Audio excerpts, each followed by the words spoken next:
한국에 사는데 무슨 한국을 또 가냐고요? 하나님의 눈으로 봤을 때 한국이라는 나라는 237의 소중한 멤버이자 다민족의 하나죠. 237개 나라 선교를 생각할 때 다들 눈을 돌려서 바다 건너 외국부터 찾아보시지는 않으셨나요? 19세기 말 태평양을 건너온 선교사들에게 한반도는 다민족 선교의 대상이었답니다. 지금 내가 있는 곳에서 누리는 237 선교, 대한민국을 향한 여정을 떠나볼까요?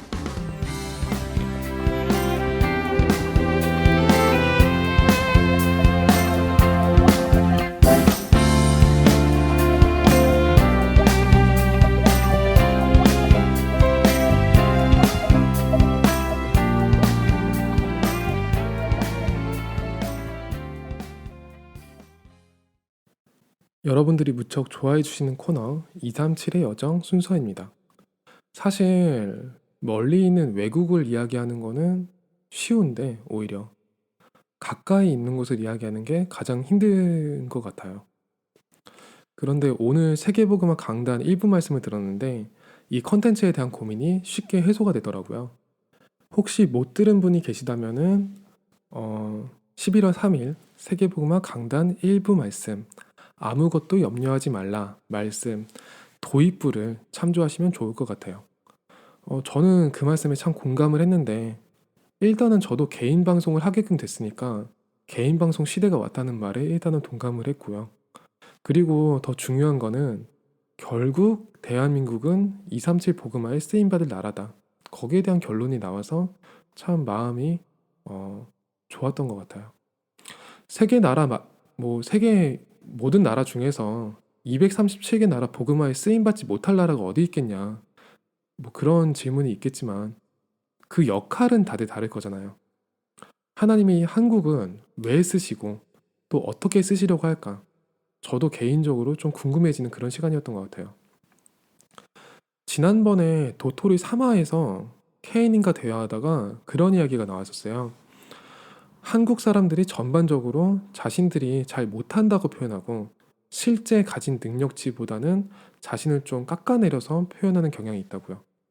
물론 한국인도 한국인 나름이니까 이게 일반적인 건 아니겠지만은 어느 정도는 좀 동감하는 사람도 있지 않을까 싶었어요. 저는 개인적으로 한국인으로서 그 이야기에 조금은 동의를 했거든요.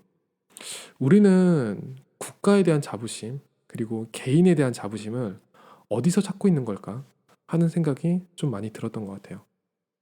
저는 개인적으로 주변에서 나를 어떻게 보는가 신경을 안 쓰는 척 했지만 실제로는 상당히 민감했던 것 같거든요. 신경 안 쓰는 척 한다고 그게 숨겨질까 싶지만 그렇게 했던 것 같아요. 최대한 신경 안 쓰는 척. 그렇게 한 이유는 있었어요. 주변을 돌아보면 다들 신경을 쓰고 있는 게 보이니까 그게 제 눈에는 썩 좋아 보이지는 않았던 거예요. 그런데 사실은 저도 제 주변 분들하고 크게 다를 건 없었던 거죠. 그리고 오히려 더 우스꽝스러운 모습으로 보일 수도 있었겠죠. 이거를 국가 단위로 확장시켜 보면은 그냥 한 가지 현상이 나오는 것 같아요. 주변의 반응, 리액션. 이거를 살피고 여론을 잘 파악하는 거는 대단히 중요하기는 해요. 그런데 한국인들은 상대적으로 그거를 대단히 감성적인 측면에서 바라본다는 거를 조금 알 수 있었던 것 같아요. 국뽕이라는 신조어가 있잖아요. 이게 애국심하고는 좀 다른 개념이잖아요. 물론 이 국뽕이라는 거는 우리나라에만 있는 게 아니라 만국 공통이에요. 세계 어느 나라에나 다 있고 어느 나라의 국뽕은 우리나라보다 더 심할 수도 있어요. 미국 같은 경우 보면은 가장 유명한 히어로 이름이 어벤져스의 리더가 캡틴 아메리카잖아요. 대놓고 미국스러운 옷을 입고 미국스러운 쫄티에 미국스러운 방패를 들고 그 막 지구를 지키죠. 캡틴 아메리카인데 지구를 지키죠. 그리고 독일 같은 경우에는 그런 국뽕을 잘못 맞았다가 아주 전 세계적으로 큰 대재앙을 두 번이나 일으켰죠. 그리고 일본 같은 경우에도 애니메이션 보면은 가끔씩 손발이 오그라들 때가 있잖아요. 그런 걸 보면은 또 중국 같은 경우에도 중화사상 이렇게 있는 거 보면은 국뽕이라는 거는 좀 어느 나라에나 다 있는 것 같아요. 그런데 한국이 가진 국뽕의 특징 중에 하나라면은 해외 반응이 들어갈 때 비로소 완성이 되는 것 같아요. 해외에서 대박이 난 한국의 무엇 무엇 무엇, 외국 친구들에게 한국의 무엇 무엇을 보여주었다. 거기에 뭐 깜짝 놀라는 외국인들의 반응. 이런 이야기들을 요즘 유튜브에서 흔히 찾아볼 수 있잖아요. 그리고 그런 외국인들의 리액션을 극대화해서 확인할 수 있는 요소가 스포츠나 케이팝이겠죠. 해외에서 뛰는 선수, 그리고 뭐 또 글로벌 스타가 된 케이팝 스타, 이런 걸 보면서 참 우리가 희열을 느끼거나 대단하다고 느끼잖아요. 물론 그분들의 노력, 그분들의 성취는 제가 보기에도 너무 존경스러워요. 그런데 우리나라 기사에는 꼭 빠지지 않고 외신 논평이나 해외 네티즌 반응을 첨부를 해요. 그런데 아무리 해외의 유력한 신문에서 나온 기사라도, 아무리 해외에 어떤 유명한 사람이 코멘트를 한 거라도 그 내용은 결국 사람이 쓰는 거, 사람이 말하는 거고, 그게 그 국가 전체의 생각을 반영할 수는 없거든요. 그리고 그 사람의 주관이기 때문에 그게 반드시 맞으리라는 보장은 없어요. 그냥 권위가 조금 더 있을 뿐이죠. 그나마도 유리한 부분만 떼가지고 쓰기도 너무 쉬운 거라서 일반화의 보류를 너무 범하기 쉬운 인용 방식을 우리가 쓰고 있는 거예요. 그게 먹히기 때문이겠죠. 결국에는 더 많은 사람들이 옳다고 뒷받침하는 방식, 주변에서 보기에 이게 맞다라고 이야기하는 방식, 그 여론, 그게 대단히 쉽게 물결을 이룰 수 있는 환경이 바로 한국이라는 거겠죠.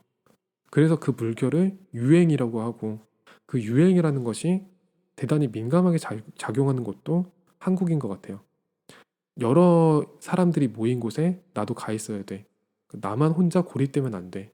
이런 생각을 한국인들이라면은 자연스럽게 하게끔 된다는 거겠죠.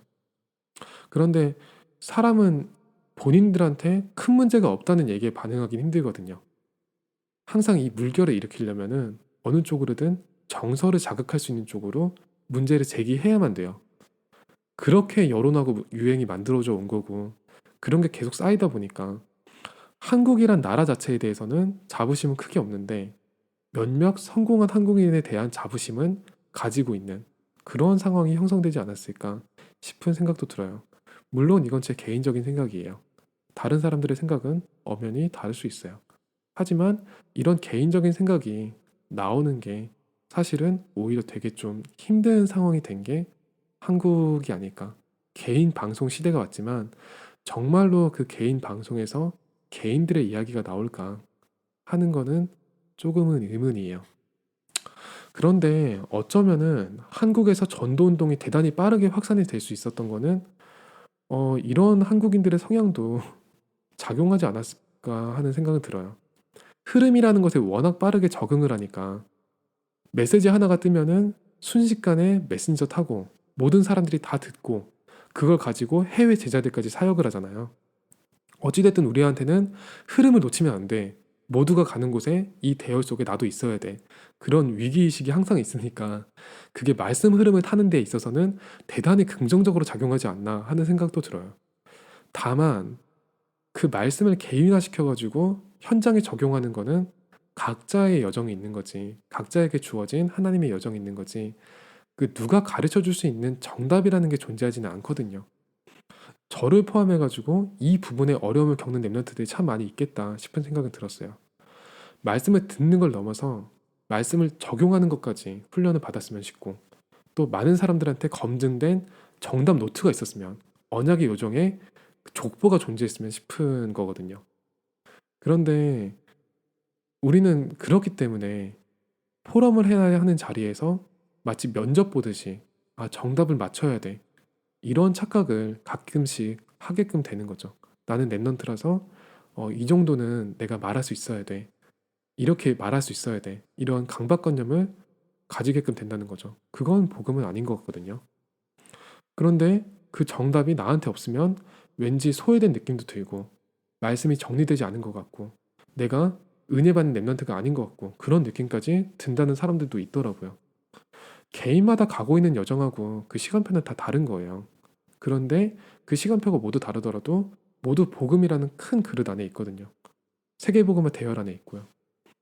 세계복음화 대열 안에서의 개인을 객관화시켜서 보는 거, 그런 거에 우리 랩런트들이 큰 어려움을 겪는 건 아닐까, 그런 안타까움은 있어요. 이거는 제 이야기였기도 해요. 근데 그럼에도 불구하고 하나님이 이 한국이라는 나라, 대한민국이라는 나라를 세계복음화를 위해서 들어쓰셨거든요. 말씀 흐름을 빠르게 탈 수 있는 것도 대단히 큰 강점이기도 해요. 그리고 한글이라는 매우 좋은 도구가 있기 때문에 축약성, 대단히 뛰어난 축약성을 가지고 이걸 빠르게 축약해가지고 전달할 수 있는 그런 강점도 있어요. 그러니까 뭐 강단에서 나오는 이야기 그냥 툭툭툭툭 얘기하는 게 다른 나라 언어로 번역하기엔 대단히 힘든 경우 많이 있거든요. 한국어가 가진 그 축약성도 활용을 해서 말씀을 하시기 때문에 그렇기 때문에 이게 좀 빠르게 전달될 수 있는 그런 속도감에 있어서는 대단히 큰 강점이 있는 나라예요. 그런데 그런 강점도 있지만 사실 어, 여러분들이 동감하실지 아니실지는 모르겠는데요. 한국에 사는 한국인들이 동감하실지 모르겠는데 대한민국이라는 나라는 객관적 지표로 봤을 때 누가 봐도 엄연히 선진국이에요. 그거를 우리가 좀 기억했으면 싶어요. 불과 며칠 전 일이었는데 10월 25일인가 아마 그랬을 거예요. 우리나라가 WTO 세계무역기구 개발도상국 지위를 포기했어요. 저는 사실 그동안 그 개발도상국 지위를 어떻게 유지해 왔는지가 더 신기해요. 개발도상국이면 농업 관련해서 지원을 받을 수 있다고 해요. 그래서 자국의 농민 보호에 조금 더 유리하다고 하더라고요. 그 지위를 가지고 있는 쪽이 조금 더 낫대요. 그래서 내심 계속 혜택을 받고는 싶었는데 다른 나라들 눈치가 보여서 포기할 수밖에 없지 않았을까 싶기도 해요. 우리는 이미 중진국이나 후진국이다라고 스스로 말하기에는 좀 눈치가 보이는 상황이 됐고 거의 모든 면에서 선진국으로서의 책임을 져야 되는 국제사회에서 그런 책임을 가져야 되는 입장이 됐어요. 이거는 우리가 선진국이니까 국뽕을 맞자 이런 이야기가 아닌 거예요. 그냥 책임감인 거예요. 이거는 선교에도 적용된다고 생각이 드는 거예요. 우리가 스스로를 대단히 부족하게 여길 수 있는데 다민족을 대할 때는 선진국 지위에 맞는 그릇을 갖추면서 237 선교를 준비해야 되는 입장이라는 거죠. 한국 내부 사정도 엉망인데 무슨 237 선교냐 하는 분들도 많이 계시겠지만 우리나라에서 문제라고 생각하는 일들은 우리가 선진국이라고 부르는 나라들에서도 형태만 달랐지 모두 벌어지고 있는 상황이에요. 우리나라가 선진국인지 아닌지 그거는 우리가 소위 선진국이라고 부르는 나라들로 가서 그냥 여행 말고 한 1년 정도만 살아봐도 답이 나와요. 물론 여전히 우리는 부족해 보일 수 있고 아쉬운 점이 있고 남의 떡이 훨씬 커 보일 수 있고 우리보다 훨씬 어마어마한 선진국들은 많이 있어요. 하지만 237개 나라, 그 나라들을 면밀하게 봤을 때는 우리나라는 뭐 엄연히 상위 10% 내에 들어간 나라이고 가진 떡을 나눠줘야 될 입장이라는 거죠. 저는 개인적으로 이 한국을 위해서 기도하면서 이러니 저러니 해도 그동안 국가 발전을 위해서 힘써온 여러 어른들한테도 참 감사하게 됐던 것 같아요. 체감이 되든지 안 되든지 간에 한국이 선진국은 맞는 게 우리가 가진 대한민국 여건이잖아요. 그 대한민국 여건은 세계보건화를 위해서 되게 소중한 도구거든요. 그 여건을 가지고 있으면 특별한 결격 사유가 없는 이상 237개 나라 중에서 160개가 넘는 나라를 최소한 2박 3일에서 길게는 3개월까지 무비자로 체류할 수 있는 거예요. 이건 상당히 중요한 게 전 세계 어디서 전도 집회를 하든지 간에 2박 3일이라면 한국에서 여건만 된다면 우르르 갔다가 우르르 오는 게 가능하다는 거예요. 그게 그 선교 현장에서는 틀을 깨고 그릇을 넓히고 영적인 분위기 자체를 바꿀 수 있는 계기가 될 수도 있거든요. 그리고 또 한 가지 한국이 237 선교에 쓰임 받아야 되는 점도 있어요.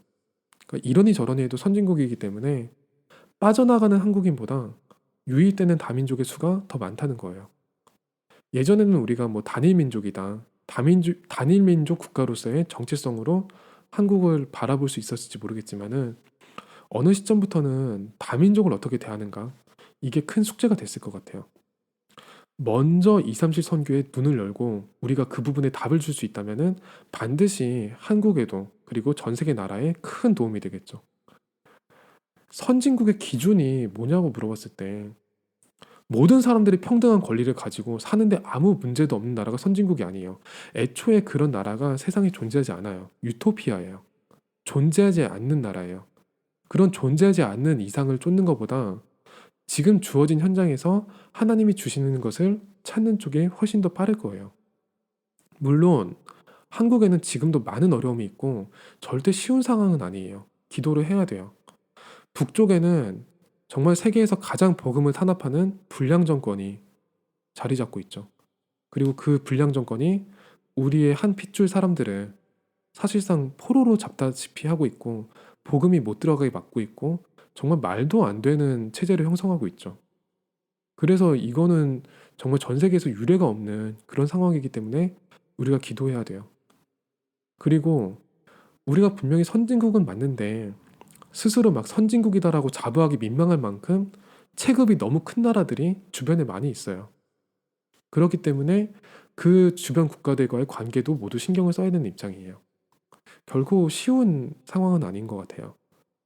그렇기 때문에 국론이 분열되기도 하고 또 정말 정말 국민들 보기에 민망한 그런 상황이 벌어지기도 하죠. 그런데 하나님은 모든 것을 합쳐서 선을 만드시기 때문에 그런 어려운 상황도 237 선교에 쓰시기 위해서 만드신 거 아닌가 싶을 때가 있어요. 항상 위기 상황을 맞이하고 있었기 때문에 급속도로 경제 성장을 이루어야만 됐고요. 그리고 또 사실상의 섬나라처럼 고립됐지만 주변 국가들 또 세계 나라들과의 관계 속에서 성장을 해야만 됐기 때문에 항공산업, 선박산업 이런 것들이 밀도 있게 발전했거든요. 지금은 우리가 그 도구를 가지고 세계 선교를 하고 있고 그리고 지금은 또 IT 국가로서 그 인터넷망을 가지고 우리가 빠르게 세계 선교를 하고 있어요. 이 방송을 청취하시는 분들 대부분이 한국인이에요. 그리고 더러 한국인이 아닌 분들도 계시지만 그러니까 이 시간에는 237 선교를 위해서 너무 중요한 국가 대한민국을 두고 함께 기도하는 시간을 가지면 좋을 것 같아요. 아울러서 한국을 위한 기도를 할 때 북한을 위한 기도도 빠지면 안 될 것 같아요. 너무 밀접한 관계가 있고 어쩔 수 없죠. 그 북한 정권을 잡고 있는 흑암 세력도 반드시 무너져야 되니까요. 그게 결국에는 237 선교와 관련이 있을 수밖에 없으니까 함께 기도를 해야겠죠. 그리고 한국의 모든 분야에 복음 가진 서밋들이 일어나는 그 기도 제목 그거 가지고 우리가 함께 기도할 때 반드시 성취될 거라 믿고 그리고 그것을 위한 일을 우리들에게 주실 거라고 믿어요. 저도 매우 부족한 사람이지만 제가 있는 현장에서 서밋으로 서기 위해서 기도를 하고 있거든요. 이제는 언약을 잡고 더 확실하게 기도를 하려고 해요. 저희가 함께 기도를 하고 정말 응답의 자리에서 저희 청취자분들을 만날 수 있었으면 싶어요. 오늘의 237의 여정은 여기까지입니다. 어떠셨나요? 237 나라라고 해서 계속 외국 나라들을 다녀봤는데 한국에 대해서 또 이렇게 살펴보는 것도 저는 개인적으로 은혜가 많이 되는 시간이었던 것 같아요. 다음 237의 여정은 또 어디로 가게 될지 많이 기대하시면서 어디로 갈지는 사실 이미 정해져 있어요. 그런데 다음에 공개하도록 할게요.